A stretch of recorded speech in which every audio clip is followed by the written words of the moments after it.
Muxtasar Minhajul Qasidin İmam İbn Qudama Al-Maqdisi 27 bölüm Yaxshi ko'rish, şevq, uns ülpetçilik ve razımanlik haqida.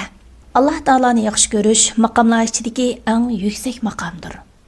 Allah Taala'nı yaxshi ko'rishga yetgandan keyin biror daraja mavjud bo'lsa, o daraja yaxshi ko'rishning natijalaridan bir natija va uning ergashma bo'laklaridan bir ergashma bo'lak hisoblanadi.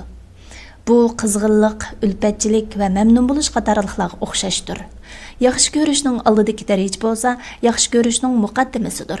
Bu tavba qilish, sabr qilish, zoidlik va uningdan boshqalarga o'xshash.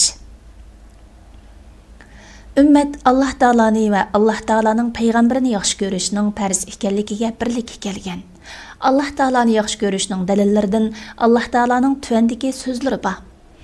Allah onun o'rniga Allah ularni yaxshi ko'radigan, ularmi Allahni yaxshi ko'radigan bir qavmni keltirdi. Ba'zi odamlar Allohdan g'ayrilarni Allohga sherik qilib oladi, ularni mu'minlarning Allohni yaxshi ko'rgandek yaxshi ko'rdi, ya'ni ulug'laydi va ularga bo'ysunadi. Mu'minlar Allohni hammadan bek yaxshi ko'rdi. Bu oyat Allah Taala'ni yaxshi ko'rishni isbotlashga va yaxshi ko'rishning farqli bo'lganligini isbotlashga dalildir. Sahih hadisda bir odam payg'ambar sallallohu alayhi va sallamdan qiyomat to'g'riliq so'ragan edi. Rasululloh uningga qiyomatga nima tayyorlading dedi. U odam: "Ey Allohning elchisi, qiyomatga ko'p namoz o'qish va ko'p ro'za tutish bilan tayyorlik qilmadim, lekin men Alloh taoloni va Alloh taolaning payg'ambarini yaxshi ko'raman" dedi. Shuning bilan Rasululloh: "Sen yaxshi ko'rgan kishing bilan birga bo'lasan" dedi.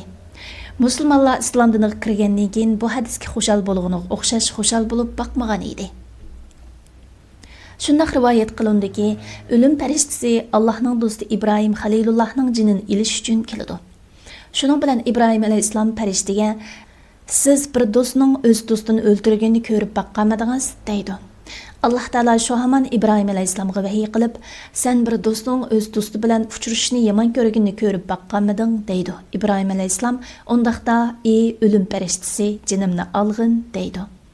Hasan al-Basri rahimahulloh: "Robbini tunigan kishi uni yaxshi ko'radi" degan. Allah Taaladan boshqani yaxshi ko'rgan kishi Allah Taalani tunishda kamchilligi va bilimsizligi bo'lganligi uchun Allah Taalaning g'ayrini yaxshi ko'radi. Ammo payg'ambar sallallohu alayhi va sallamni yaxshi ko'rishga kelsak, Rasuli akramni yaxshi ko'rish Allah Taalani yaxshi ko'rganlikdan paydo bo'ladi.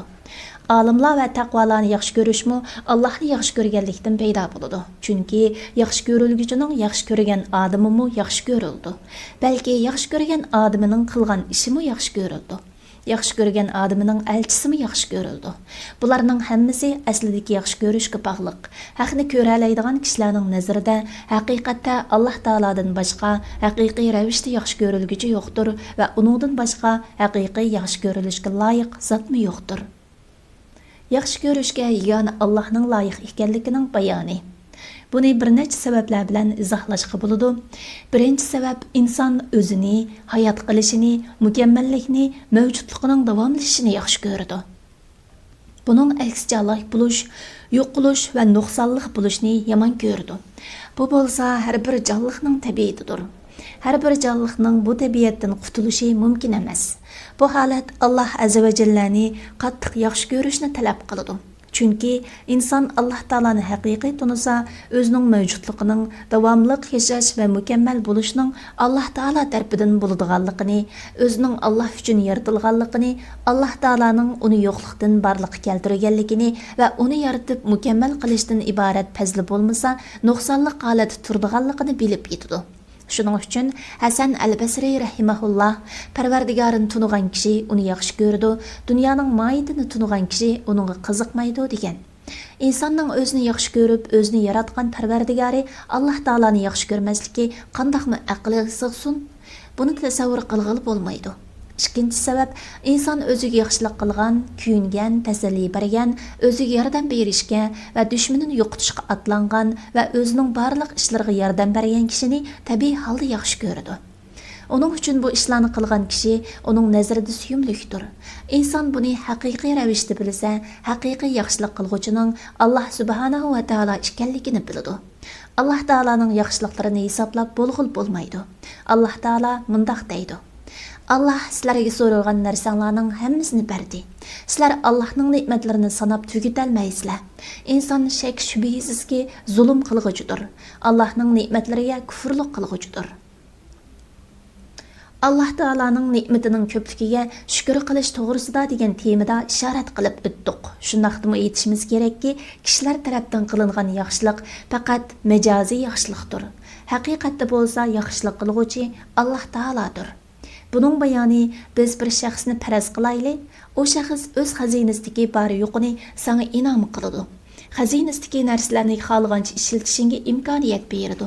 Sen buni shu shaxsning yaxshiligi deb o'ylaysan, holbuki bundoq o'ylashing xatodir. Chunki uning shu yaxshiligining sababi mol va molga bo'lgan ig'dorchiligi hamda u kishini shu molni sarf qilishga qo'zg'agan turtki bo'ldi. Bilish kerakki, o shaxsni yaratish, uning milini yaratish, uningdagi xohish va turtkilarni yaratish bilan uningga kim inom qildi?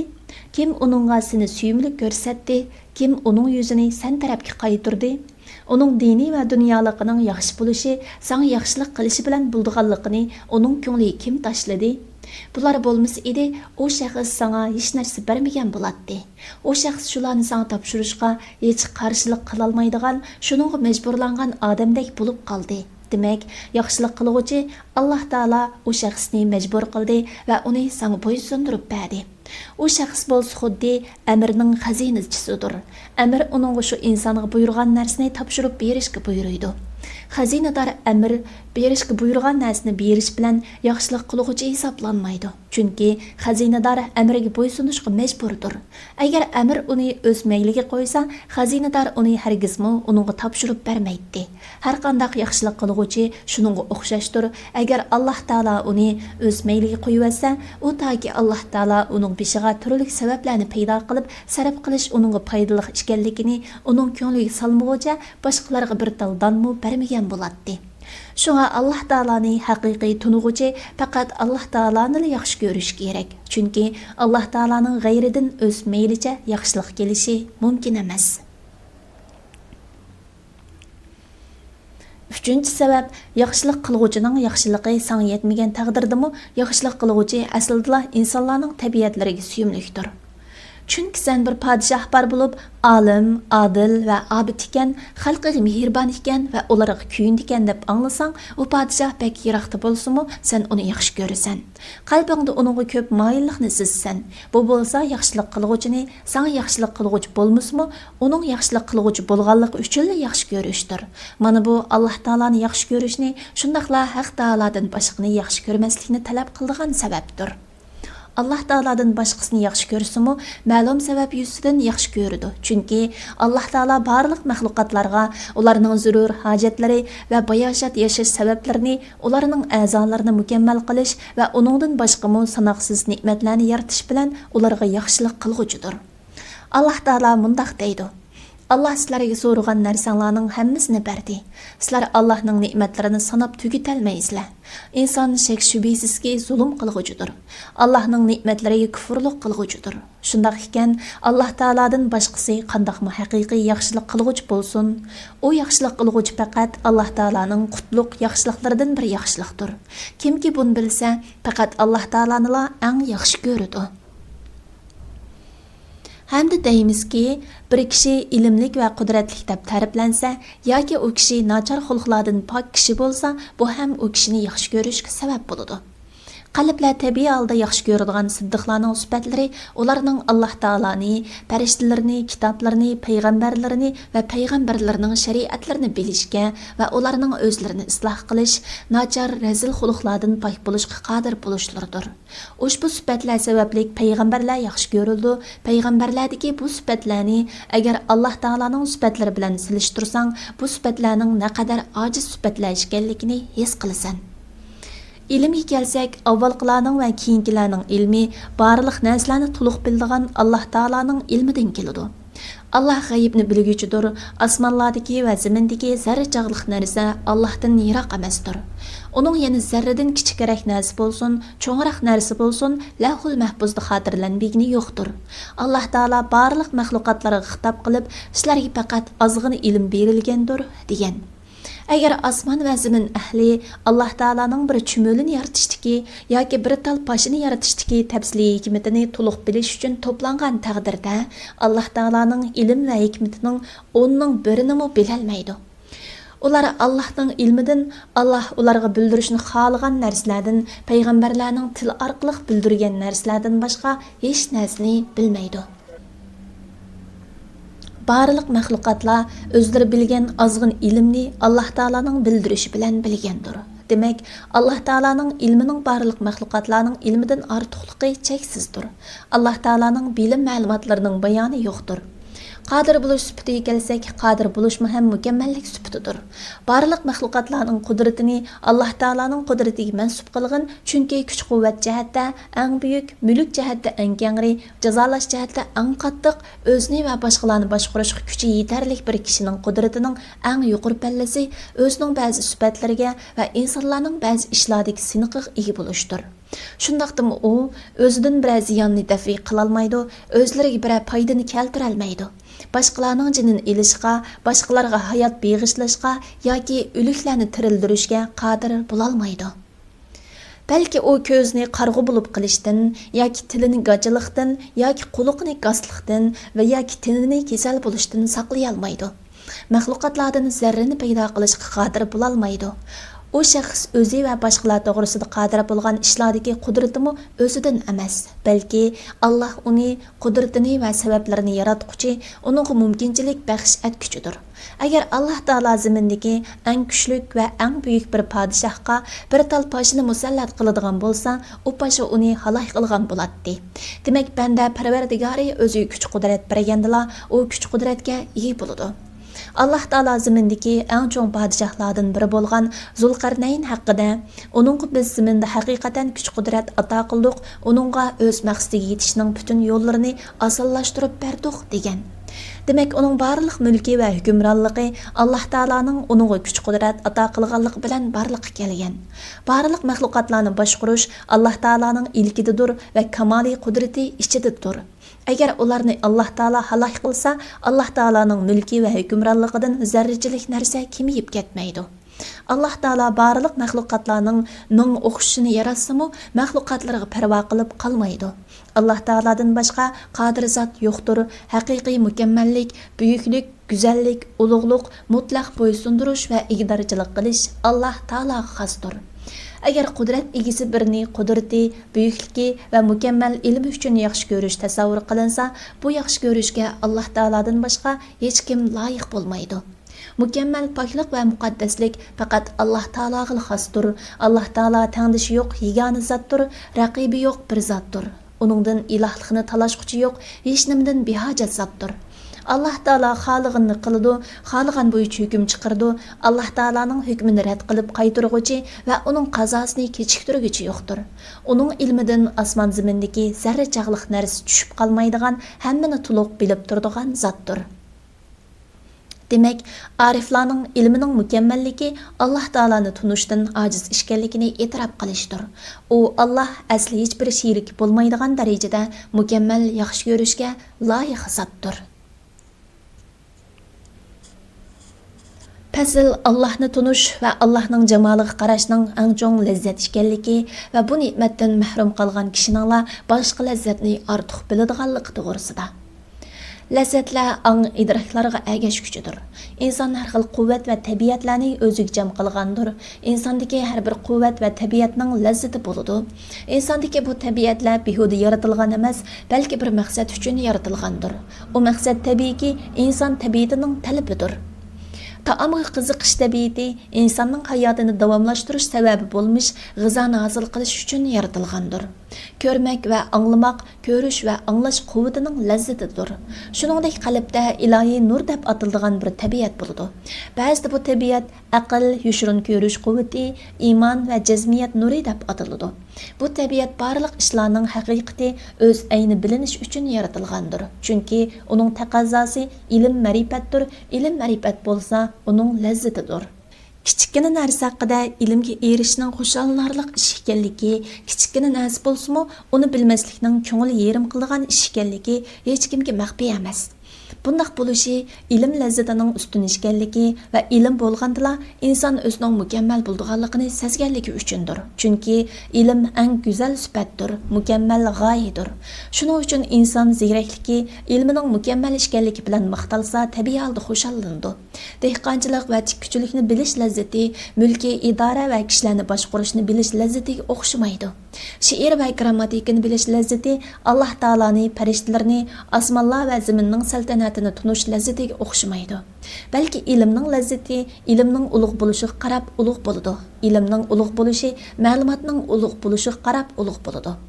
Bu so'zlardan ulug' ilmning eng lazzatli ilm ma'rifat ekanligi, ilmning ulug' bo'lishi ma'lumotning ulug' bo'lish miqdoricha bo'ladiganligi ayon bo'ladi. Agar ma'lumotlar ichida eng buyuk, eng mukammal, eng ulug' va eng katta bir narsa bor bo'lsa, u narsani bilish eng lazzatlik va eng ulug' ilmni bilganlik ekanligida hech shubha yo'qdir. Kashki his qilsam-chu, koinotdagi barliq narsalarni yaratquchi, uni mukammallashtiruvchi, biziguchi, avval barliqqa keltiruvchi, qayta tirildiruvchi va tartiblaguvchi Alloh taolodanmi buyuk, oliy, mukammal, ulug' va katta bir zot bormi? Padişahlık, mukammallik, güzellik, ko'rkamlik, ulug'liqda va ulug'liqni, mukammallikni, ishlarning ajoyibotlarini sifatlovchilarning sifatlashimi to'liq bayon qila olmaydigan janobi Alloh taolodanmi oliyjanob biri bormi? Şuna ilm ma'rifat lazzatining 5 sezgi a'zo bilan his qilinadigan barliq lazzatlardan kuchlik ekanligini bilishing kerak. Chunki ilmiy mukammal kishilarning nazarida yoshirin sifatlar oshkor lazzatlardan g'olibdir.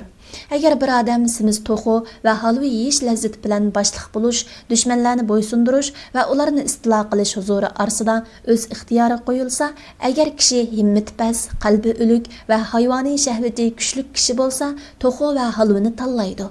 Agar u oliy himmat va aqli komil kishi bo'lsa, amal egisi bo'lishni tanlaydi va uning uchun och, suvsiz, zarur uzuqni yemay bir necha kun sabr qilish tas kelmaydi. Mana bu uning boshliq bo'lishni tanlaganligi, uning nazarida amal mansabning yaxshi taomlardan lazzatli ekanligiga dalildir.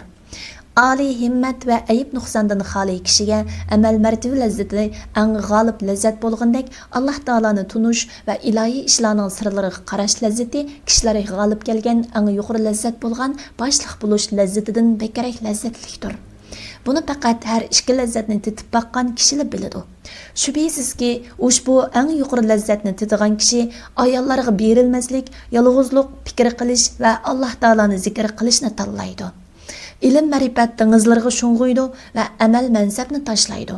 Uning amalning yo'qildiganligi, boshqaradigan kishilarning yo'qildiganligi, boshliqlik qiyinchilik bilan aralashganligi va keskin halokat ekanligini bilganligi uchun kishilarni boshqarish ishini tuvan ko'rdi. Uning nazarida Alloh taoloni tunish, Alloh taoloning sifatlarini bilish, qilish etishlarini va u zotning mamlakatining tuzumini bilish intayin cho'ng ish bo'ladi. Chunki u zotning mamlakati talashquchidan va bearam qilg'uchidan xolidir. Arqim-arq kelganlarni sig'dirib, ularga tarkilib qolmaydi. Bularni bilish orqali Alloh taolani tunug'uchi kengligi osmon va zaminchi keladigan jannatni ko'rish bilan jannat bog'chalarida yayraydi. Jannat mevalarini o'zidi. Jannatning ko'llaridan suv ichadi. U kishi bu ne'matlarning uzilib qolmaydiganligidan xotirjamdir. Chunki o ne'matlar abadiy va mangulik bo'lib, uni o'lim o'zib qo'ymaydi. Chunki o'lim Alloh taolani tunish o'rnini yiqitmaydi. Alloh taolani tunish o'rni bo'lsa ruhdir. Shunisi aniqki, o'lim faqat ruhning holini o'zgartiradi, lekin ruhni yo'qota olmaydi. Alloh taolani haqiqiy tunug'uvchilar Alloh taolaning huzurida farqli darajalarda bo'ladi. Ularning darajalarining farqlarini hisoblab bo'lg'il bo'lmaydi. Bu ishlar faqat zavq orqali bilindi. Bu haqda hikoya qilishning foydasi pek ozdir. Bu so'zlar senga Alloh taolani tunishning eng lazzatli ekanligini, uning ustiga o'tib bir lazzatning yo'qligini bildirdi. Shuning uchun Abu Sulaymon ad-Darani rahimahulloh aytadi: Alloh taolaning shunday bandalari borki, ularni Alloh taoladan do'zax qo'rqinchisi va jannat umidi mashg'ul qila olmaydi. Shunday ekan, dunyo ularni Alloh taoladan qandoqmi mashg'ul qila olsin? Ma'ruf al-Karxiyning bir hamrohi aytadi: Men Ma'ruf al-Karxiyga qaysi narsani ibodatga boshladi degan edim, u lomjim demidi. Men o'limni aslashmi dedim. U o'lim qandoq narsa dedi. Amiz qabrni aslashmi? Qabr degan nima? Amsa do'zaxdan qo'rqish va jannatni umid qilishmi? U nima? Bir padişahning qulida aytganlarining hammasi bo'lsa va sen o padişahni yaxshi ko'rsang, uning sevgisi sendan aytilgan narsalarning hammasini unutilurdi. Agar sen bilan uning orasida tunishish bo'lsa, o padişah sana shularning hammasiga qaraganda bekrak kifoya qiladi. Ahmad ibn Fatih rahimahullah aytdi: "Men Bashir ibn Harisni tushimda ko'rib, uningdan Ma'ruf al-Karxiyning ahvoli qandoq deb so'ragan edim. U beshini midirlatib, bizning aramizni pardalab to'sib oldi. Ma'ruf al-Karxiy Alloh taologa uning jannatiga qiziqib yoki do'zaxdan qo'rqib ibodat qilmagan edi. Faqat Alloh taologa intizor bo'lib ibodat qilgan edi. Shuning uchun Alloh taolo uni o'z dargohiga ko'tardi va uning bilan o'z orasidagi pardalarni ko'taribdi" dedi. Demek bir kishida Alloh taoloni yaxshi ko'rish hosil bo'lsa, uning qalbi Alloh taoloni yaxshi ko'rishga g'arq bo'ladi va jannatga, do'zaxga qarmaydi. Chunki u kishi eng yuqori ne'matga yetgan bo'ladi. Ularning ba'zilari mundaq degan: Allohni unutish og'irdir, uning do'zaxidan; Allohga yetish yaxshidir, uning jannatidan. Bu so'zni deguchi bu so'zi bilan qalbning Alloh taolani tunishdagi lazzatini iroda qilgandir. Shaksizki Alloh taolani tunish, yeyish, ichish va nikohlanish lazzatidan ortiqdir. Chunki jannat sezgu a'zolarning manfaat ilish konidir. Qalbning lazzati faqat Alloh taologa uchrashishdir. Oxiratda Alloh taologa qarash lazzati dunyodagi ilm ma'rifat lazzatidan ziyoda bo'ladi. Alloh taolaning maxluqotlarga qo'ygan yo'li shuni talab qiladi-ki, inson nafsi badan to'salg'ulari, shahvat talablari va insoniy sifatlardan g'olib keladigan sifatlar bilan pardalansa, ko'rishga qodir bo'la olmaydi. Balki bu oyat surur holda inson nafsidan pardalandi. Bu bo'lsa, ko'zlarning ko'rishni kirpiklarning to'sqiniga o'xshaydi. Bu sifatlarning nima uchun ko'rishga to'salg'u bo'lganligi sababi haqida so'zlasak, gap uzrab ketadi. To'salg'u o'lim bilan ko'tarilib ketganda, inson nafsi dunyo bilan bir turlik bulg'unish bar holatda qoladi. Ondan jannat ahli jannatga kirgizilib, barliq bulg'unishlardan paklanganda, Alloh azza va jalla ularning o'zini dunyoda tunish miqdoricha oshkor bo'ladi. Demek dünyada Allah Taala'nı tanımagan her qandaq kişi Allah Taala'nı ahiretde görelmeydi. Dünyada Allah Taala'ga dost bulmagan kişi ahirette Allah Taala'ga yeniden dost bulalmaydı. Bir kişi nima dersa şunu o'raydi. İnsan qandaq yaşagan bolsa şu bo'yicha o'ladi. İnsan o'ziga hamroh bo'lgan ilm ma'rifatning o'zi bilan huzurlanadi. Lekin ilm ma'rifat o'lim kelib pardaning ko'tarilishi bilan ko'rgil bo'lgan narsaga aylandi. Shu orqali oxiratda lazzat hasilab bo'ladi. Haqiqiy hayot oxiratdagi hayotdir. Alloh taolo agar ular bilsa edi, oxirat yurti haqiqiy hayot edi degan. Oxiratdagi haqiqiy hayot ilm ma'rifat miqdoricha bo'ladi. Shuning uchun hadisda kishilarning yaxshisi umri uzun va amali yaxshi bo'lgandir deyilgan.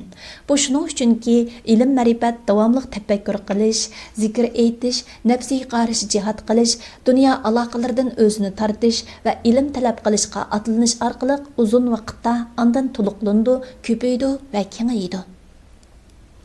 Biz tilga ilib o'tgan bu mazmunlar orqali sen yaxshi ko'rishning ma'nosini, ilm ma'rifat lazzatining ma'nosini, qarash va uning lazzatining ma'nosini, uning kamolat ahlining qarshida barliq lazzatlardan lazzatli bo'lishning ma'nosini bilding. Fasl Allohni yaxshi ko'rishni kuchlantiradigan sabablar. Yaxshi ko'rishda kishilarning farqli bo'lganligi va Alloh taoloni tunishda kishilarning tushanchalarining kamchil bo'lib qolish sababi to'g'risida. Allah Taala'nı bek yaxshi ko'radigan kishilar oxiratda eng baxtlik va holi eng yaxshi bo'ladigan kishilardir. Chunki oxiratning ma'nosi Alloh Taala'ning huzuriga berish va u zot bilan uchrashib baxt saodat tepish demakdir. Uzun vaqt kutgandan keyin oshiqning mashqi yeniq kelishi va uni hech qanday qiyinchilik va to'salg'usiz ko'ra olishi nima degan katta ne'mat ha? Lekin bu ne'mat yaxshi ko'rish miqdoricha bo'ladi. Yaxshi ko'rish qancha ziyoda bo'lsa, lazzatmi shuncha ziyoda bo'ladi. Mu'min yaxshi ko'rishning yildizidan ayrilmaydi, chunki mu'min ilm ma'rifat yildizidan ayrilmaydi. Qattiq yaxshi ko'rish va yaxshi ko'rishning inson vujudini egilishi bo'lsa, ko'p kishilarda bo'lmaydi. Shaksizki bu holat ikki sababdan hosil bo'ldi. Birinchidan dunyo aloqalaridan o'zini tortish va Alloh taoladan o'zga narsalarning muhabbatini qalbdan chiqarib tashlash bilan hosil bo'ldi. Chunki Alloh taolani yaxshi ko'rishning ojiz bo'lib qolishning bir sababi dunyo muhabbatining kuchli bo'lib qolishidir. Qalb dunyo qanchaki berilsa, Alloh taoladan shunchaki yiroqlashadi. Dunyo va oxirat ikki kundosh ayolga o'xshaydi. Qalbdan dunyo sevgisini chiqarib tashlash yo'li bo'lsa, zoitlik yo'lida minish, sabrchan bo'lish, bu ikkisida ham qo'rqish, ham umidvor bo'lish. Tövbe qilish to'g'risida, sabr qilish to'g'risida, shukr qilish to'g'risida, zoitlik to'g'risida, qo'rqish to'g'risida degan temalarda va uningdan boshqa maqomlarda biz tilga ilib o'tgan mazmunlarga amal qilish orqali bo'ladi. Ikkinchidan, Alloh taoloni tunishning kuchli bo'lishi, u zotni yaxshi ko'rishning kuchli bo'lishiga sabab bo'ldi. İlim ma'rifat hosil bo'lganda, uningga agishib yaxshi ko'rish hosil bo'ladi. Shu ilm ma'rifatga bo'lsa, qalb dunyo mashg'ulotlaridan xoli qoldirilganda, sop fikr qilish, doimo zikr etish, tirishib ilm talab qilish va uningga Allohning qilim itimlarini dalil sifatida keltirish qatorliqlar yetkazadi. Alloh taolaning qilim itimlarining eng aqalli misoli farishtalar va osmonlarning saltanati, shundoqla zamin va uning ustidagi narsalardir. Quyosh hajmining kichik ko'rinishiga qaramay, zamindan 160 nechasi cho'ngdir. Zamin hajmining quyoshga solishtirganda bek kichik ekanligiga qarag'in, Ondan quyoshning hajmining quyosh markazlashgan 4-osmonga qaraganda qanchalik kichikligi qarag'in. 4-osmon uning ustidagi osmonlarga solishtirganda to'liq kichikdir. Yana 7 qat osmon kursi oldida va ayni cho'lga tashlangan bir tal halqaga o'xshaydi. Kursi bo'lsa, arsh oldida qum dengiziga tashlab qo'yilgan bir tal monchoqqa o'xshaydi. Ondan zamindan ilingan bir uchum tuproqdan yaratilgan odamlar va jimi hayvonotlarning zaminga nisbatan naqadar kichik ekanligiga qarag'in. Shu jumladan pashasan tunuydigan kichik hayvonlardan, hasharotlardan biridir.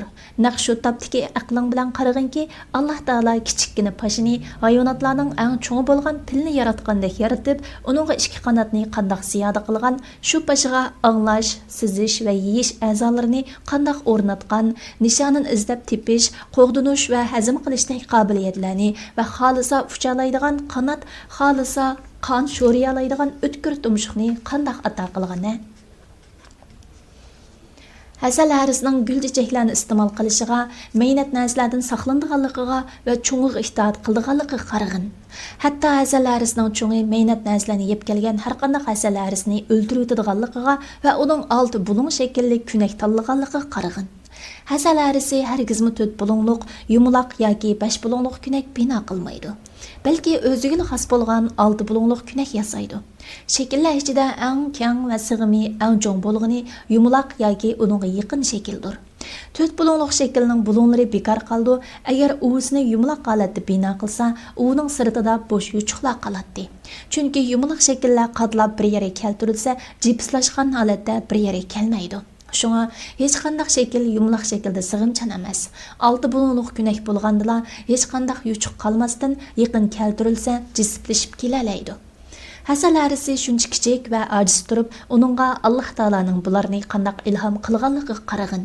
Hasharotlar haqidagi bu ozg'ina nurdan ibrat olg'in, buningga o'xshash narsalarga qarash bilan Alloh taolaga bo'lgan ilm ma'rifat oshadi. Shu orqali Alloh taoloni yaxshi ko'rish ziyoda bo'ladi.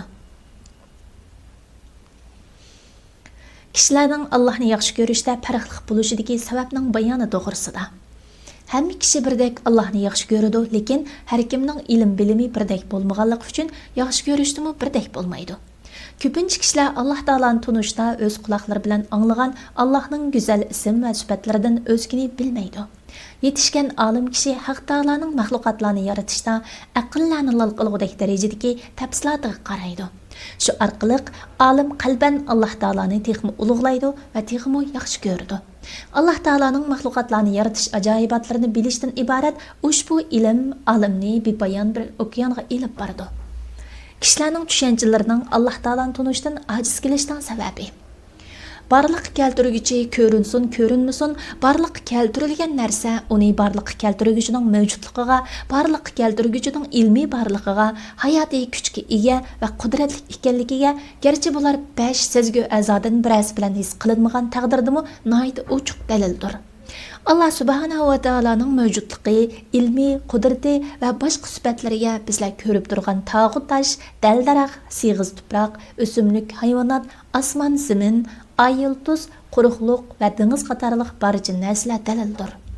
Shundaqla Haq taolaning ushbu sifatlariga bala nafsimiz, tan jonimiz, hol ahvolimiz, qalbimiz, ish harakat yoki jim turishlarimizdagi barliq bosqichlarning o'zgarib turishi birinchi dalildir.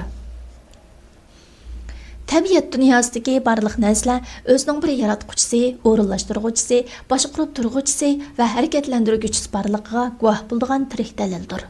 Mana ular haqiqatda Alloh taolaning bor va doimo hayot ekanligiga, ilmiy qudrati, shafqati, hikmati, ulug'ligi va kattaligiga dalildir.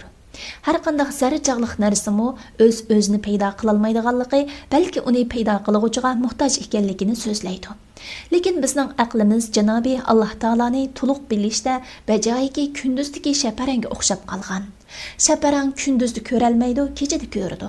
Shaparangning kunduzda ko'ralmasligi kunduzning yushirinib olganligidan emas, balki kunduzning qattiq yo'ruq, oshkora va shaparangning bo'lsa ko'zining ojiz bo'lganligidandir. Shuningga o'xshagan bizning aqllarimiz Janobi Alloh taoloni to'liq bilishdan ojizdir. O'z nurini yoritish bilan pardalanib, shu nur bilan ko'zlardan yushirin bo'lgan Alloh taolo barliq ayib nuqsonlardan pokdir. Bu bo'lsa, tushunchalarning Alloh subhanahu va taoloni tunishdan ojiz kelib qilishning sababidir. Buningdan boshqa inson tushungan narsalarmi Alloh taolaning qudratiga dalildir. Inson uni o'ziga aql kirmagan gudak vaqtida his qildi. Inson bir g'amga g'arq bo'lsa, shuning bilan mashg'ul bo'ldi va u insonda tushunish tabiati asta-asta namoyon bo'ldi. Hamda u o'zi tushungan narsalarni o'zlashtirdi. Shuning bilan u shu narsalarga odatlandi. Ondan shu odatlarning ta'siri uzun muddat o'zlashganligi sababidan uni hayron qoldirmas holga keldi. Shuningdek inson notanish bir hayvon yoki o'simlikni va yoki Alloh taolaning favqulodda ishlaridan bir ajoyib ishni ko'rsa, ajablanib subhanalloh, subhanalloh deydi. İnsan gündüzleri daima özünü, bütün vücudunu ve nurgun köndürülgen öy, mahalla hayvanlarını gördü. Bularning hammasi Alloh taolaning qudratiga keskin dalildir. Inson u narsalarni uzundan beri ko'rib ko'nganligi uchun ularning Alloh taolaning qudrat kamolining dalillari ekanligini his qila olmaydi. Agar bir qarg'u kishi aql o'sha joyida balog'atga yetsa, ondan uning ko'zi ochilib, nazari ko'k osmonga, qora zaminga, dal-daraxtlarga, o'simlik va hayvonlarga birla tushsa, bu ajoyibotlarni ko'rib qattiq hayron va has bo'lib, ularning yaratquchisiga qudratiga bo'lgan po'latdek shohidlik oldida shu kishining aqlining adishib qolishidan qo'rqiladi. Bu va buningga o'xshash shahvatlarga bosh cho'kirishdan iborat sabablar kishilarga ilm ma'rifat nur bilan yo'riqlik talab qilish yo'lini va ilm ma'rifatning keng ketgan dengizda uzish yo'lini to'sdi. Alloh eng yaxshi bilguchidir va hikmat bilan ish qilguchidir. Fasl Allohga intizor bo'lishning ma'nosi. Yaxshi ko'rishni dalillar bilan isbotlash haqidagi bayonlar va intizor bo'lishning yaxshi ko'rishning mevalaridan biri ekanligi ilgari so'zlandi. Chunki bir narsani yaxshi ko'rgan kishi uningga intizor bo'ladi. Bir tarafdan bilingan va yana bir tarafdan bilinmagan narsa qiziqishni qo'zg'aydiganligini bilgin. Asla bilinmagan narsaga bo'lsa, zinhor qiziqish bo'lmaydi. Ko'rgandilar mukammal bilish hosil bo'ldi. Alloh taoloni ko'rish oxiratda mu'minlarga mumkin bo'ldi. Shuni bilginki, ilohiy ishlarning cheki yo'qdir. Har bandaga ma'lum ilohiy ishlar bildirildi. Cheksiz ishlar yana shubhat qilib qoladi. Alloh taoloni haqiqiy tunug'uchi, barliq ishlarning Alloh taolaga ma'lum ekanligini va o'zi unutgan narsalarning o'zi biladigan narsalardan ko'p ekanligini biladi. Shu bois banda ilm ma'rifat asosiga erishishga ishtiyoq bog'laydi. Tunchi tashna bo'lish, uchrashish va ko'z bilan ko'rish deb atiladigan ma'ni bilan oxiratda oxirlashadi. Tashna qalbning dunyoda tashnalik qiynishi mumkin emasdir.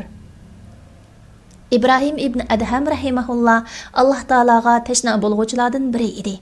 U bir kuni: "Ey Parvardigorim, agar seni yaxshi ko'rguvchi bir kishiga sening huzuringga chiqishdan ilgari uning qalbi taskin topadigan bir narsa bergan bo'lsang, uni menga bergin. Bu intizorlik meni yeb tugatdi" degan ekan. U aytdi: "Men tushimda Alloh azza va jallani ko'rdim. Alloh azza va jalla menga: "Ey İbrahim, mendan hayo qilmadingmi? Sen mening huzurimga chiqishdan burun qalbing taskin topadigan narsa berishimni so'rading. İntizor bo'lg'uchining qalbi o'zi yaxshi ko'rgan zotning vasliga yetishdan oldin taskin topamdi" degan edi. Men: "Ey Robbim, men sening muhabbatingda tugashdim. Shuning uchun nima deyishimni bilolmayapman" dedim. Bu tashnalik oxiratda bizni siqidi. Uningdan boshqa Alloh taolaga ma'lum ishlarga kelsak, uning cheki yo'qdir. Shuning uchun u ishlar bandiga ochiq bo'lmaydi va banda u ishlarni to'liq bilmaydi. Şoň insan özüge aşkar bolgan lezzet bilen meşguldur. Ziyoda ne'mat va lazzat insonni uning keyindagi narsalarga tashnolik his qilishdan mashg'ul qiladi. Bu qadar nurla tashnolik haqiqatlari va uning ma'nolarini ichib tashlaydi. Teşna buluşning hadislardagi dalillardan rivoyat qilindiki, payg'ambar sallallohu alayhi va sallam bir kishiga duo o'rgatdi va uningga mazkur duoni har kuni oilasi bilan birga davomli o'qishga buyurdi. Rasululloh u duoda: "Ey Alloh, sendan qazoga rizo bandichilik, o'limdan keyin rohatlik, jamolingga qarash lazzati va sening huzuringga tashna bo'lishni so'rayman." Tavrat kelishicha Alloh taolo yaxshilar uzundan beri men bilan uchrashishga tashna bo'ldi. Men ular bilan uchrashishga texmo tashnaman deydi. Alloh taolo bir bandiga: "Mening bandalarim ichida shundoq bandalarim borki, ular meni yaxshi ko'radi, menmi ularni yaxshi ko'raman. Ular menga tashna bo'ldi, menmi ularga tashna bo'laman. Ular meni yot etadi, menmi ularni yot etaman. Agar senmi ularga o'xshashmansang, men seni do'st tutaman.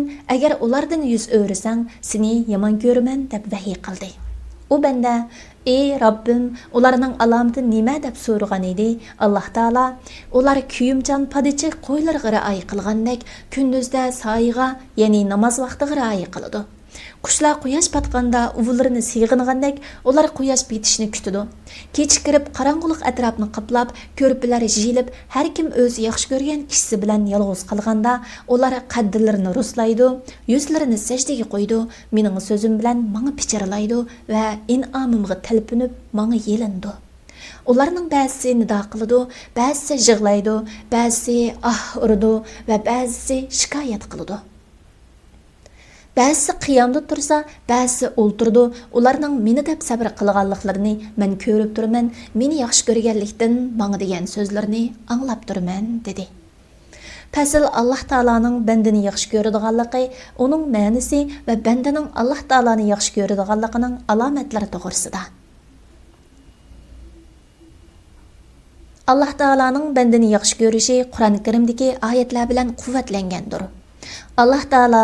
Allah haqiqatan tavba qilguvchilarni do'st tutadi.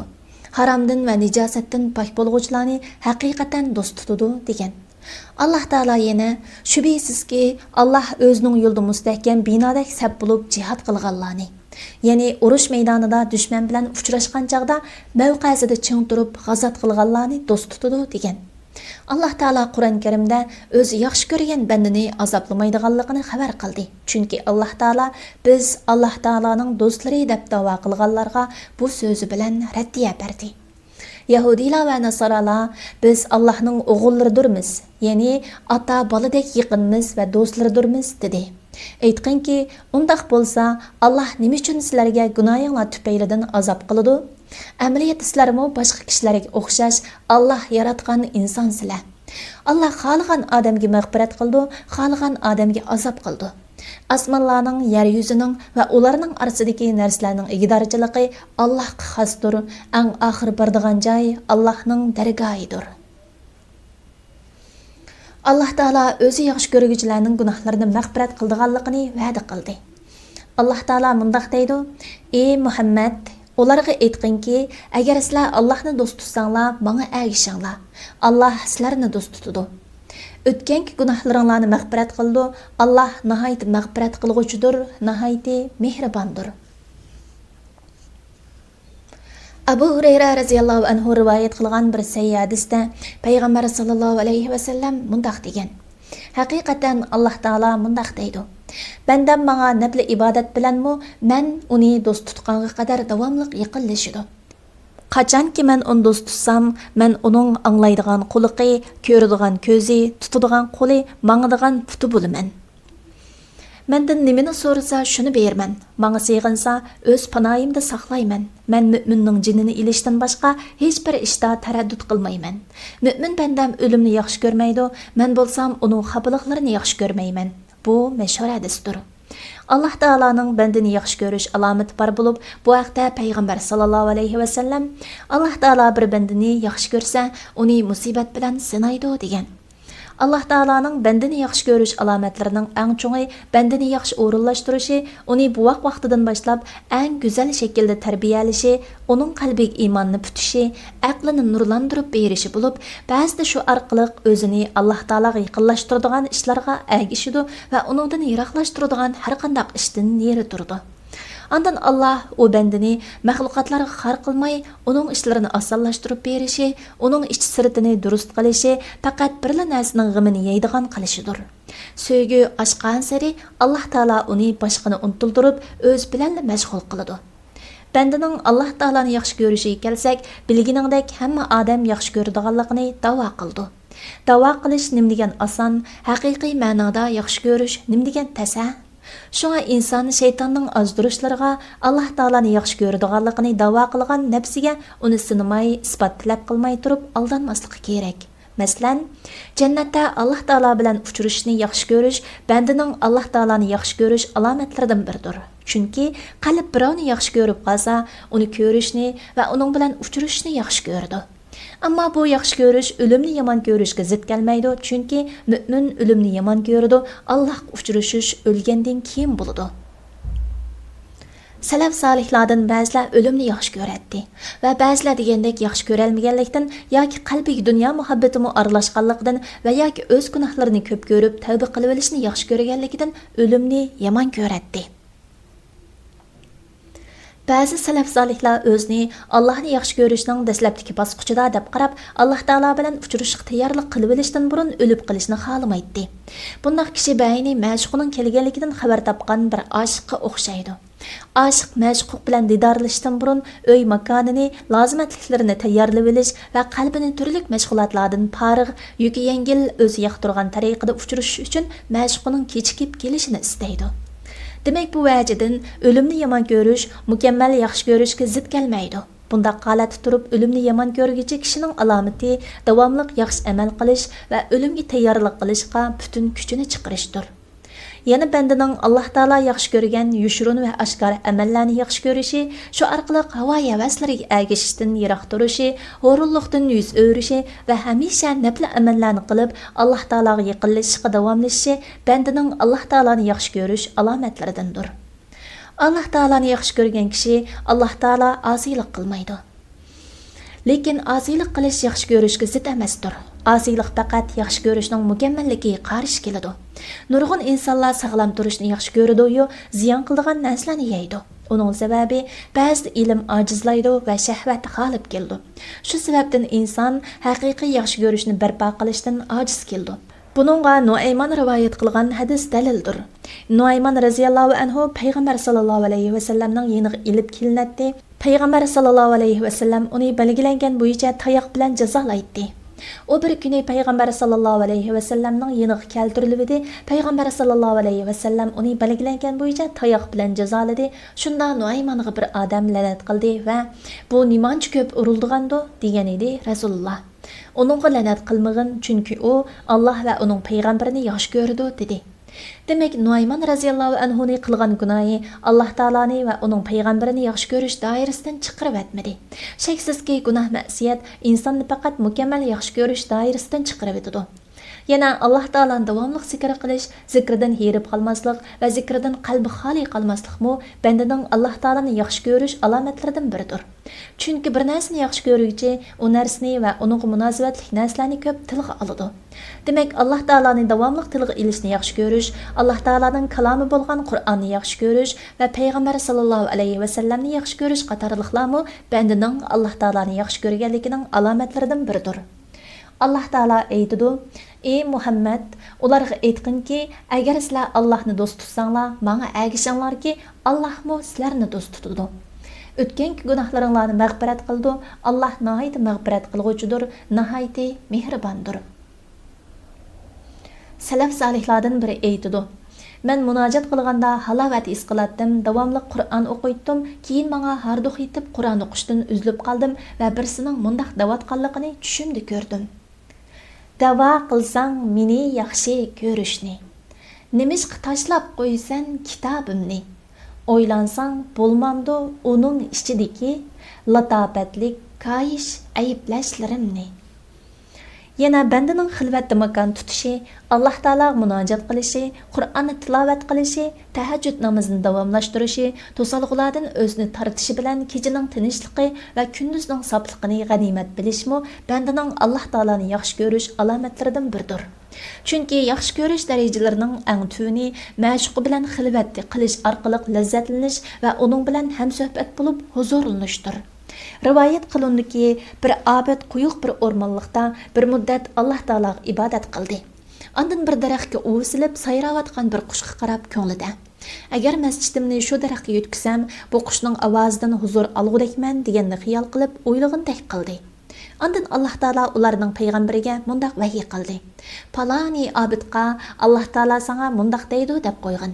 "Sen maxluq bilan huzur olding, seni hech qanday amaling bilan yetilmaydigan darajada maqomingdan tushirib etaman."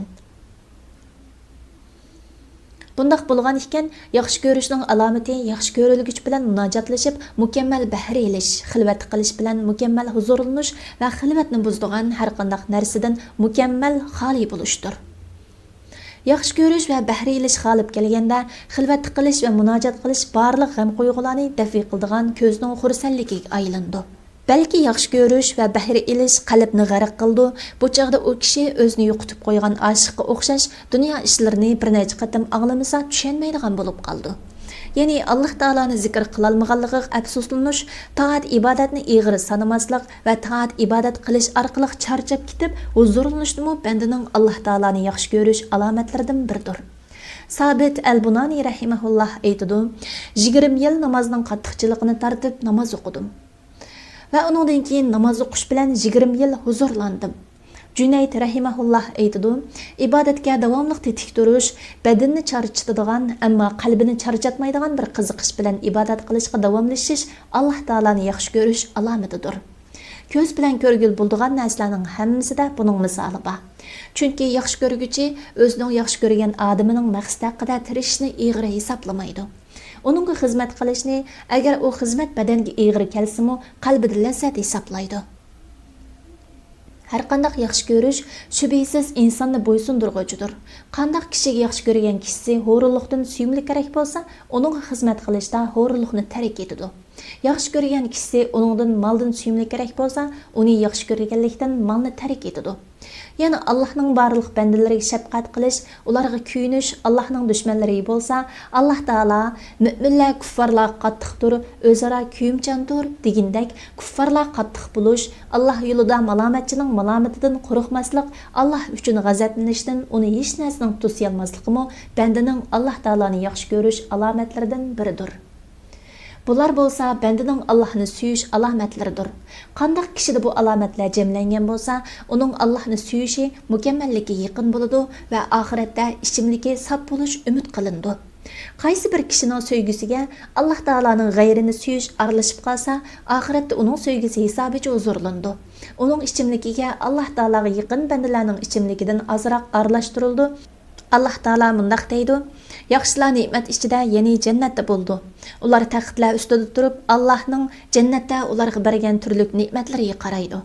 Ularga qaraydigan bo'lsang, ne'matning ularning chiroylaridan chiqib turgan asrini tunuysan. Ularga og'zi pechatlangan sap sharob sunildi. Eng oxirgi yutumdimi, uningdan ihbarning hidi kelib turdi.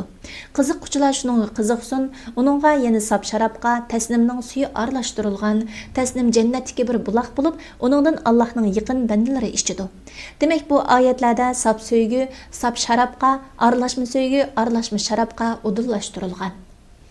Alloh taolo mundaq deydi: "Kimki zarrachilik yaxshi ish qildi ekan, uning mukofotini ko'radi, kimki zarrachilik yomon ish qildi ekan, uning jazosini tortadi." Bandaning Alloh taoloni yaxshi ko'rishning alomatlaridan yana biri Alloh taoloni yaxshi ko'rishni qo'rqish va ulug'lash orasida bo'lishdir. Chunki qo'rqish yaxshi ko'rishga qarshi kelmaydi. Yaxshi ko'rguchi xos kishilar yaxshi ko'rishda boshqalarda bo'lmagan qo'rqish ichida bo'ladi. Qo'rqishlarning ba'zisidan qattiq bo'ladi. Qo'rqishlarning birinchisi Alloh taoladan yuz o'rishdan qo'rqish. Buningdan qattiq qo'rqish bo'lsa, Alloh taolaning visolidan mahrum qilishdan qo'rqish. Buningdan qattiqroqi Alloh taolaning rahmatidan yiroq qilinishdan qo'rqishdir.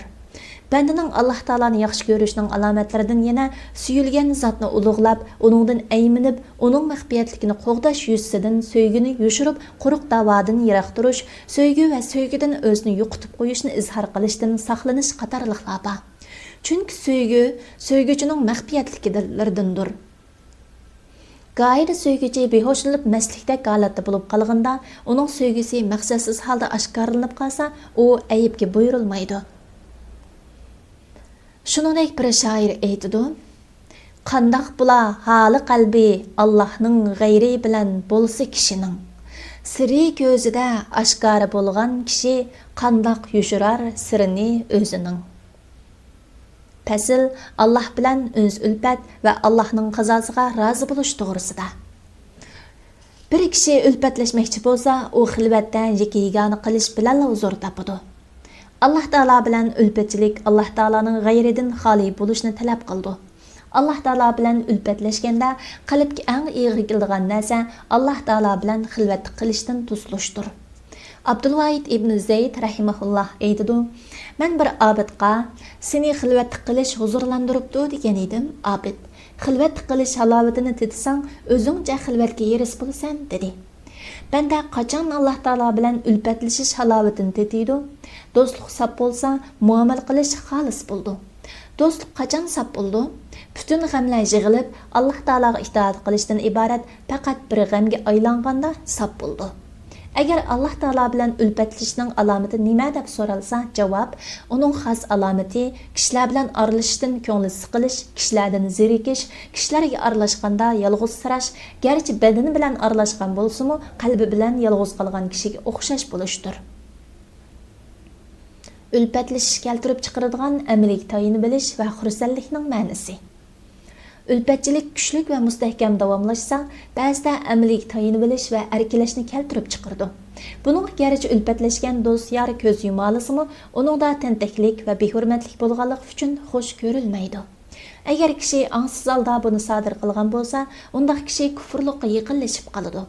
Al-Qissa Abu Hafsa bir kuni yo'lda ketib o'tib, tangirqab qolgan bir kishiga yo'liqdi. Abu Hafsa uningga: "Sana nima bo'ldi?" degan edi. U: "Eshigim yo'qab ketdi. Mening uningdan boshqa narsam yo'q edi" dedi. Shuning bilan Abu Hafs to'xtab: "Ey Alloh, sening qudrating bilan qasamki, uning eshigini qaytarib bermasang, men bir qadammi olmayman" dedi. Ondan shu hamon uning eshigi paydo bo'ldi. Rivoyat qilindiki, Bariq ismli abid sutilab chiqib, mundaq duo qildi: "Ey Robbim, sen bexillik bilan tuhmat qilinmaysan, va'dangga vafo qilgin, bizni bu soatda yomg'ir bilan sug'argin." Bir kishi esa abu qilinadigan so'zlarni yana bir kishi aytganda abu qilinmaslik mumkin.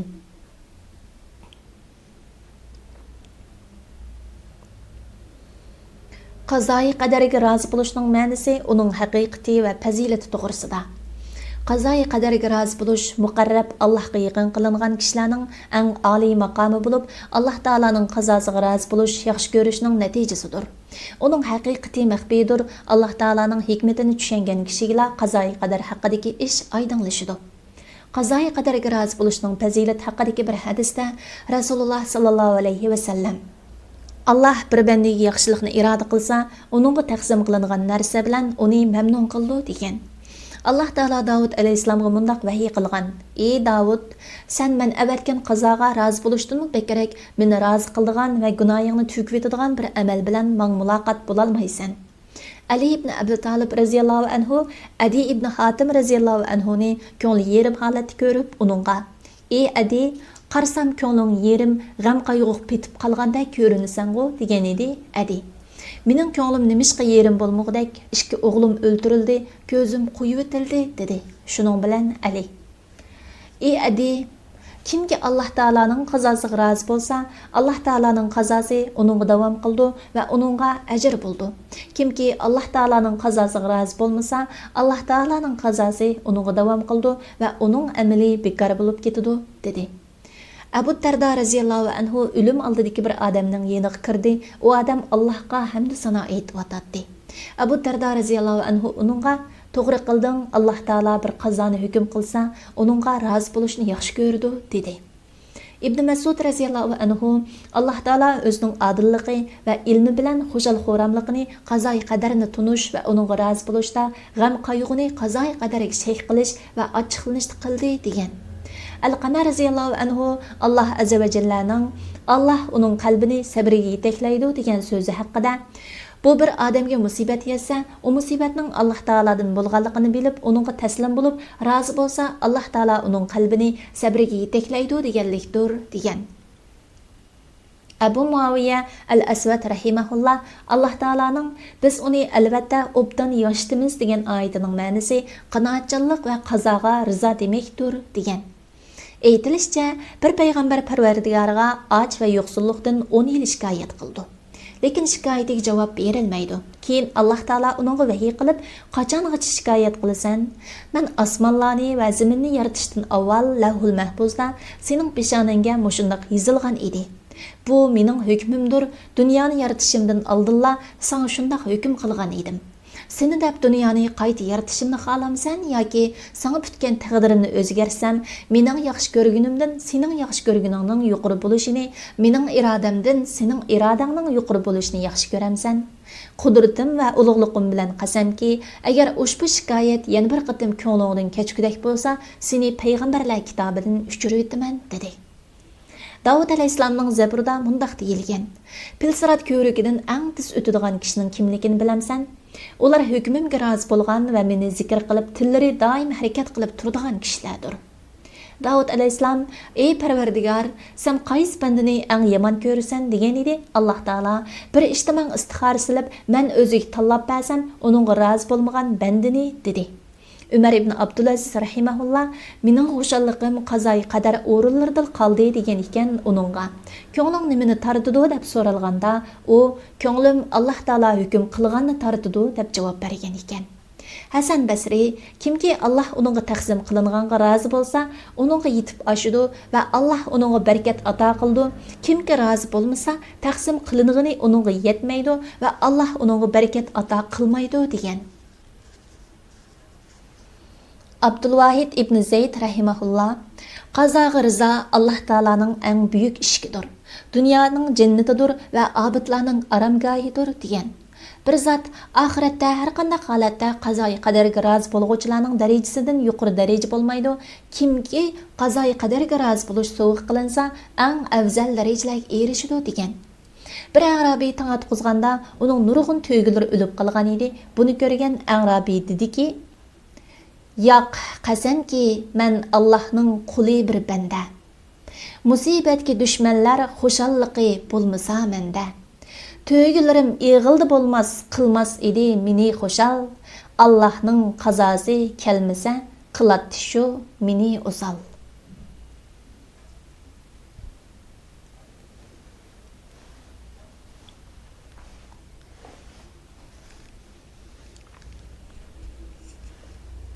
Təsil Allah Taala'nın qazasıga razı bo'lishning haqiqati va uning nafs xohishiga yot ishlardimi mumkinligi to'g'risida. Nafs xohishiga qarshi ishlardimi Allah Taala'nın qazasıga razı bo'lish mumkindir. Ya'ni inson o'ziga yetgan ba'zi kasallarni his qildi va og'riq tortdi. Inson tabiatan og'riqni yomon ko'rsimi, lekin og'riq sababli savobga erishadiganlik uchun dilda og'riqqa razı bo'ldi va hatto og'riqning ziyoda bo'lishini umid qildi. Misal, bir kishi qonalg'uchidan badaniga lo'ng qo'yib, qon ilib qo'yishni talab qildi. O kishi bundaq davolanishning og'riqini his qildi. Shundaq turib, o kishi lo'ng qo'yib davolanishni xohlaydi va lo'ngqining og'riqi hamda davolag'uchining jabriga sabr qildi. Shuningdek, bir foydani ko'zlab safar qilg'uvchi safarda muayyan qiyinchilik tortadi. Lekin o kishi safar mushaqqatidan keyingi naf halovatini yaxshi ko'rganligi uchun har qancha qiyinchilikmi hech nima tuyulmaydi. Erishilgusi foyda uni qiyinchilikqa rozi bo'ladigan qilib qo'ydi. Har qanday kishiga Alloh taolo tarafdan balo qazo yetsa, u kishi sabr qilsa, jazman savobga erishadiganligiga ishonsa, undaq kishi qo'ldan ketgan narsadan bekerak yuqori ajrga erishishni kutadi. Shu orqali o'ziga yetgan balo qazoga rozi bo'ldi va yetgan ushbu balo qazo uchun Alloh taologa shukr qildi. G'ayra so'ygi g'olib kelib, so'yguchining diqqati savob ko'zlashdan Alloh taoloning iroda qilganiga markazlashib qoladi-da, so'ygining ziyodaligidan alam his qilmaydi va Allohning iroda qilgani uning uchun eng suyumli bo'ldi. Qattiq yaxshi ko'rganda malomat tuyg'usi yo'qoldi. Bu ajablanarlik emas, chunki ochiq kelganda yoki qo'rqqanda urush qilgan odam jarohatlansimi his qilmaydi. Yaralanganini sezmaydi, chunki u kishining qalbi shu urushga g'arq bo'lgandir. Qalb bir ishga g'arq bo'lsa, uningdan boshqani his qilmaydi. Bu ko'z oldimizda ko'rilgan ishlardir. Junayd rahimahulloh men Sarridin Alloh oshiqi balo qazo og'riqini his qilamdi deb so'ragan edim. U yo'q deb javob berdi degan. Balo qazo yetgan ko'plagan kishilarning mundaq deganligi bizga rivoyat qilindi. A'zolarimiz bir-birlab kesilgan taqdirdimi bizning Alloh taologa bo'lgan muhabbatimiz texmo ziyod bo'lgan bo'ladi. Muhabbatning kuchayishi dard alamni his qildirmaydiganligi va buning insonlarning yaxshi ko'rishida tasavvur qilinadiganligi ilgari so'zlandi. Bir kishi hikoya qilib aytdi. Bizning bir qo'shnimizning yosh bir dediki bor edi. U odam dediki bek amroq edi. Bu dedek qiz og'rib qopti. U kishi dedikiga bug'doy umuch pishirmoqchi bo'lib qozondagi narsalarni o'rib cho'riyotganda tuyuqsiz dedek qiz ah deb nola qipti. Shuning bilan u odam cho'chib ketib, qo'lidan chumuch yerga tushib ketibdi. Ondan u kishi qozondagi narsalarni qo'li bilan o'rib cho'rishga boshlabdi. Hatto uning barmoqlari pishib tushib qopti, lekin u odam buni sezmay qopti. Yuqorida bayon qilingan ahvolni ayollarning Yusuf alayhisalomni ko'rgan chaqda qo'llarini kesib olibmi, og'riqni his qilmaganlik qissasi texmo kuchlantirib berdi. Biz tilga olgan bayonlardan nafs xohishga qarshi ishlardimi rozi bo'lishning mumkin bo'lganligi aniq oshkora bo'ladi. Bu xil yaxshi ko'rish insonlar va ularning nasibalari barida mumkin bo'lgan yerda Alloh subhanahu va taolo baridimi mumkindir. Oxirat nasibalarida texmo mumkindir. Buning mumkin bo'lishining 3 yo'li bor. Birinchi yo'l mu'minning o'zining o'rinlashtirishidan Alloh taolaning o'rinlashtirishining yaxshi ekanligini bilishi. Payg'ambar sallallohu alayhi va sallam Alloh taolo mu'minga bir narsa iroda qilgan bo'lsa, cho'qim uningda mu'minga yaxshilik bordir degan. Makhul rahimahulloh aytadi, men Ibn Umar raziyallohu anhumaning haqiqatan bir banda Alloh taologa istixora saldi, shuning bilan Alloh taolo uning uchun tanlab berdi. Buningga u odam ochiqlandi, lekin darhol ishining oqibatiga qarasa, o'ziga bir yaxshilikning borligini biladi deganligini angladim. Masruq rahimahulloh aytadi, sahroda bir odam bo'lib, uning iti, eshigi va bir xo'roz bor edi. Xo'roz uni namozga uyg'otdi, eshik uning suyini to'shitdi, chidrini ko'tardi. It ularni qo'g'daydi. Ma'lum bir kuni bir tulki kelib xo'rozni ilib ketdi. Shuning bilan uydagilar uningga qayg'urdi. U odam bo'lsa, buningda bir yaxshilik bo'lish mumkin dedi. Ondan bir bo'ri kelib eshakning qursug'ini yerib Eshak o'lgandan keyin oilasi uningga qayg'urdi. U odam bo'lsa, buningda bir yaxshilik bo'lish mumkin dedi. Ondan itmi o'ldi. U odam yanala buningda bir yaxshilik bo'lish mumkin dedi. Ma'lum bir kuni tong otganda ular atrofga qarab edi. Atrofdagilar hammasi asirga ilib ketilgan edi. Faqat ular qilib qolgan edi. Aslida boshqalarning qo'y, eshak, xo'rozlari ovoz chiqarganlik uchun bilinib qilib tutib ketilgan, bularning qishida ovoz chiqargudek it, eshak yoki xo'roz bo'lmaganlik uchun asirga tushmay qilib qolgan edi. Said ibn Musayyab rahimahulloh aytadi, Luqman akim o'g'liga nasihat qilib, o'g'lim, sana sen rozi bo'lgan yaxshi bo'lsin yoki sen yomon ko'radigan yomon ish bo'lsin, bir ish yesa, qalbingda shu ish menga nisbatan yaxshi degan e'tiqodni turg'izgin degan edi o'g'li uningga. Sening bu so'zing sen degandek bo'lmoqcha, men sana bu vaqt shunday qilay deb va'da bera olmayman dedi. Shuning bilan Luqman akim o'g'liga O'g'lim, Alloh taolo bir payg'ambar avatdi, mang'in shu payg'ambarning yeniq barayli. O payg'ambar men sang degan bu so'zni tushuntirib qo'ydi dedi. O'g'li uningga, "Undaqda bizni uning yeniq ilib bag'in" dedi. Shuna qilib, Luqman akim bir eshakka minib, o'g'li bir eshakka minib, yorug'dek oziq-tuliklarni ilib safarga chiqib, bir necha kecha kunduz yo'l mangdi va ular bir cho'lga duch keldi. Ular lazimatliklarini ilib cho'lga kirdi. Ular Alloh taolo xohlagancha uzun yo'l yurdi. Tush bilan qattiq issiqda ularning suv va oziq-tuliklari tugab ketdi. Ular eshigidan tushib asta mangdi. Ular shu holatda ketayotganda ushtum-tut Luqman akim oldiga qaradi va oldida bir qora va tutun ko'rdi. Shuning bilan Luqman akim ko'nglida bu qarliq daraxtzorliq tutun bo'lsa, uy va kishilar bor yer bo'lish mumkin deganlarni o'yladi. Ikkisi shu holatda ketayotganda Luqman akimning o'g'li ushtum-tut yo'l ustidagi bir so'ngakka dastlab soldi va so'ngak uning topindan kirib ustidan chiqib qoldi. Luqmanning o'g'li aylanib yiqildi. Luqman o'g'liga qarasa, o'g'li yiqilib qolgan edi. Luqman akim uning yeniga sakrab berib, uni ko'ksiga bosdi, ondan so'ngni tishi bilan tortib chiqarib etdi va beshidagi sallisini ilib yirtib, uning putini tingib, o'g'lining yuziga qarab ko'zidan yoshlar oqdi. Shu asnoda bir tomchi yosh bolaning mag'ziga tushib ketgan edi. Bola darhol hushiga keldi. Bola yig'layotgan dadasiga qarab, "Ey ota, sen har qanday musibatning menga yaxshi ekanligini aytgan eding-ku. Bu ish menga yaxshi tursimi, yana yig'lamsan? Tamoq va suv tugidi, men va sen bu o'rinda qoldik" degan edi Luqman akim o'g'liga. "O'g'lim, mening yig'lishimning sababi shuki, men sana dunyodagi barliq nasibamni fidya qilishni orzu qildim. Chunki men bir ota, menda otaning mehribonligi bor. Sening bu ish menga qandoqmi yaxshi bo'lsin degan so'zing, sendan ko'tarib o'tilgan musibat, sen sinalgan bu musibatdan cho'ng. Sen sinalgan bu musibat, sendan ko'tarib o'tilgan musibatdan yengil bo'lishi mumkin." Luqman akim o'g'liga bularni degach oldiga qaradi, boyiq tutun va qorliqni ko'rmadi va ko'nglida "Hech narsa ko'rmagan o'xshayman" dedi. Ondan "Men haqiqatan ko'rgan edim, lekin Rabbim men ko'rgan narsaga bir ishni o'rinlashtirgandi" dedi. U bularni o'ylab o'tib, shunday qarab edi, bir kishini ko'rdi. U kishi olichpar ot ustiga mingan va oq kiyim kiygan bo'lib, nihoyat tez kelyotdi.